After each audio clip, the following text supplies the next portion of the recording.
all these things get corrupted, and particularly today, we just, the size of the U.S. federal government is it's the biggest organization in the history of the world.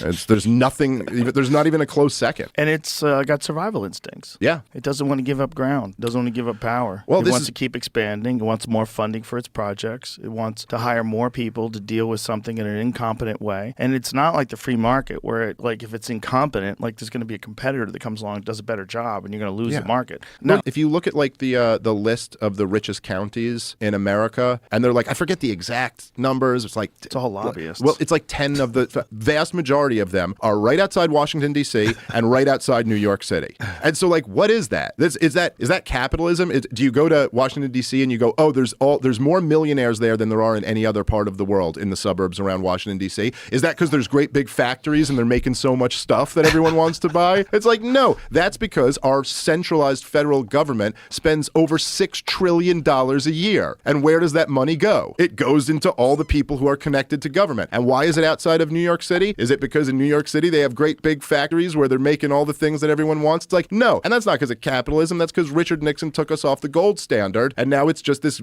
phony casino Wall Street money. So it's everybody, all the people at the top who are making all of this money. They're not making it. It'd be one thing if you're like John D. Rockefeller before he went and colluded with the government, and you created Standard Oil, right. And now there's this big oil company, and you're making the country richer by this. But they're not making the country richer. They're extracting wealth out of the rest of the population. It's all just extracted. I mean, literally, the federal spending is extracting wealth out of people by taxing them and then spending it. It's literally taking the money from people who work and giving it to politically connected people. And then the Wall Street money is just printing money and then making your dollar less valuable. So just in another way, extracting wealth from the people. And this is basically why we live in this populist moment right now where so many people are so freaking furious at the establishment because they're right to be. They're right to be. It's a shit system. It's a shit, scary system that you can never beat if it gets to make its own rules. Well, it's not what America was supposed to be. It's so wild. The stock market is such a wild idea that it's based on confidence, and you bet on companies. Yeah. You're essentially betting on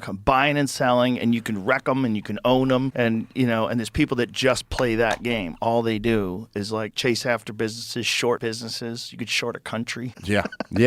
No, it's pretty wild. It's pretty wild, and it's the craziest gambling. But this is also, to go back to Ron Paul stuff. This was at the center of his campaign. I don't think anybody else outside of the Libertarian Party will put up candidates who talk about this stuff. But Ron Paul was the only one in a major party who got a huge amount of traction behind him. But where he was look, this is all when you have a fiat currency system and you go off of any type of gold standard or anything that kind of limits the government's ability to just print as much money out of thin air as they want to, you get this thing where we live in a cycle of constant inflation. And this is something that people don't put that much thought into. When you're talking to your grandma or something and she's in my day, a bottle of Coke was a nickel. Right. We just take that almost as yeah, well, that's how it works. Things over time get way more expensive. That's just how, because that's been so just how we've always experienced life, that it's just a given that everything's always going to be a little more expensive. And we may have a bad year where things are 9% more expensive, and then maybe we'll have a better year where things are only 2% more expensive, but it's always going in this direction. Right. But that's not a law of nature. That doesn't just have to be that way. And in fact, if you looked at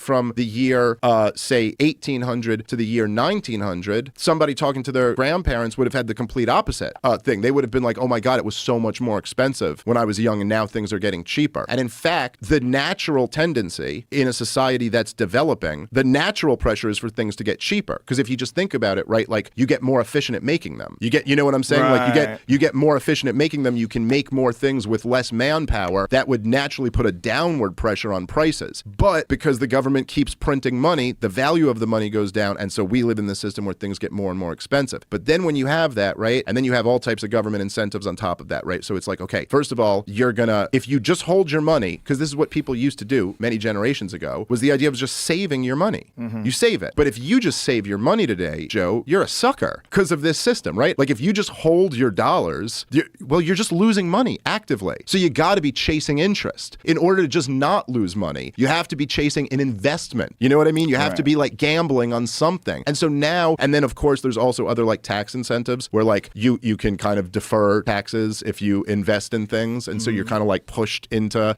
well, put it in your 401k, put it in this, put it in that. And then you want, but just think about about that, like logically, aside from being really good for rich bankers, why would you think that it's a good, for like an average, say like couple who's just like working and making money, they don't know anything about stocks and bonds and trading, exchange traded funds and what to invest in and whatnot. Why would you say that you should be working? No, you shouldn't be working and saving a little bit for your retirement. What you should be doing is gambling.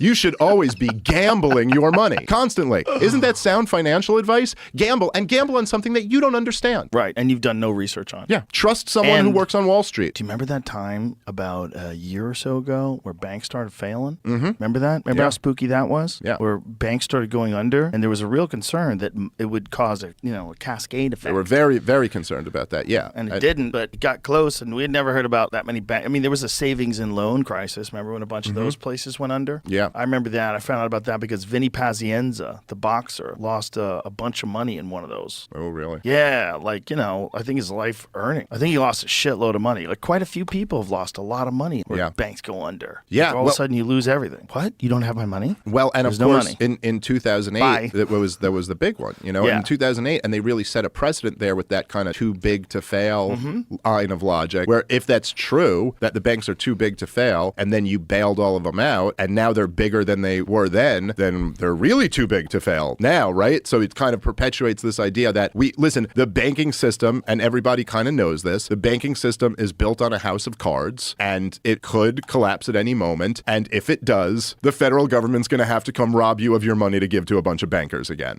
That's our system. That's our financial system. And the CEOs of those banks still got bonuses. Oh, yeah. Yeah. They all still got bonuses. They said they had to give them bonuses, otherwise they would leave and go other places. And it shows